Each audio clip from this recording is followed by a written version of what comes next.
দেখা হবে। এখানে কি হচ্ছে আপনাদেরকে বলতে হবে। জি বেআইন, ওই আমি একটু বিপদ সীমার ভিতরে ঢুকে গেছি বুঝছেন না বেআইন। আমি মনে হয় আপনারা ফোন দিয়েছে, আপনি মাঝে মধ্যে বিরক্ত বোধ করেন, কিন্তু বেআইন আপনি কি এটা জানেন আত্মীয়তার সম্পর্ক বজায় রাখা এটাও কিন্তু এক ধরনের ইবাদত। এই যে আপনার বেআই তো আরো কতগুলো আছে, কই আপনারা আজ পর্যন্ত কেউ কল দিছে নাকি হুকি মারে চাইছে, এগুলা মনে করেন ব্যাপার আছে বুঝছেন না। দিন শেষে আপনার প্রতি আমার একটা ভালোবাসা, একটা আন্তরিকতা, একটা দায়িত্ব আছে বিদায় কিন্তু আমি আপনাদের কল মেসেজ দিই। তো মাঝে মধ্যে বিরক্ত হইলেও এটার জন্য আমি সরি। হ্যালো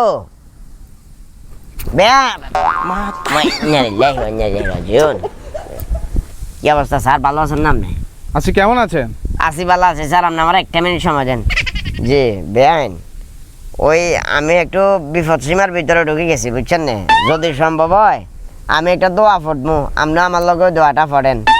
ইন্না লিল্লাহি ওয়া ইন্না ইলাইহি রাজিউন।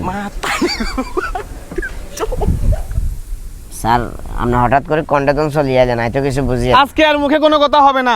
আমি আসার সময় কিস্তির অফিস থেকে নিয়ত করছি, আজকে আর আমি মুখে কোনো কথা বলবো না। আজকে যা বলবে আমার এই ছোট্ট মেশিন গানটা বলবে। না ঠিক আছে, মেশিন গানে বলবো। এখন স্যার বিষয় সেটা না, বিষয়টা হলো বাবারে আই যদি মারা যাই, আপনি যদি আমারে গুল্লি করে মারি এলান, আর আগে পরে ডাইনে পিছে কানবের মাইকিং এ এলামেস করবার কেউ নাই। এখন স্যার আপনি আমার এটা একটু বলে দেন কষ্ট করে।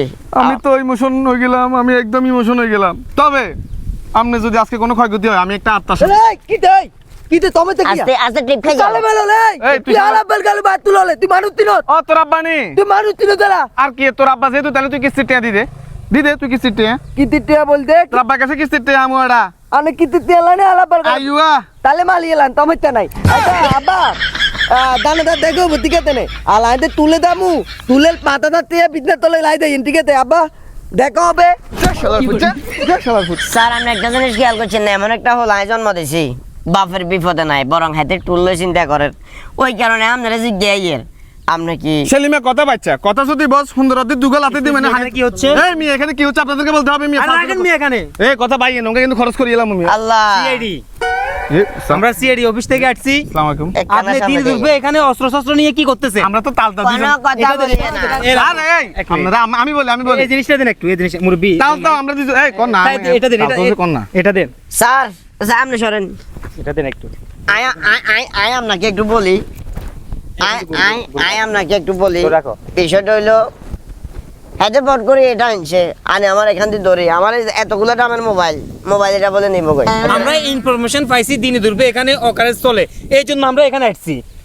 তুই কাল স্যার এটা আমার তালতা আমি জিগেন না জিগেন কারণ তাল তো না দিলে চিনি না দিলে বাট পার আর মোবাইলের কাছে বেলদা বলে বলে তো খাপ দিয়ে আর গুলি দিচ্ছে। ঠিক আছে, এটা আমি আপাতত এটা এখানে রাখো, এটা রাখো মুরব্বি। ঠিক আছে, আপনাকে ধন্যবাদ। চল স্যার কোন যেতাম স্যার? ও স্যার আরে স্যার বিয়ে করে আলহামদুলিল্লাহ, যাক আল্লাহ অবশেষে আরে বাঁচা দিছে। অন্তত পক্ষে সিআইডি গুণ যদি না আইতো এশালার ফুটে যার দড়ি হলো যেহেতু কিস্তি হনিত। তুমি আঙ্কেল হ্যাঁ ওই যে সঠিক ইনফরমেশনের জন্য হ্যাঁ। আপনাকে ওখানে যাইতে হবে, আমাদের সাথে একটু আসেন। এগিয়ে নিছেন না? আপনাকেও লাগবে। স্যার আপনি এটা কি করেন? এটা কি লাভ হইলে সাই কনছে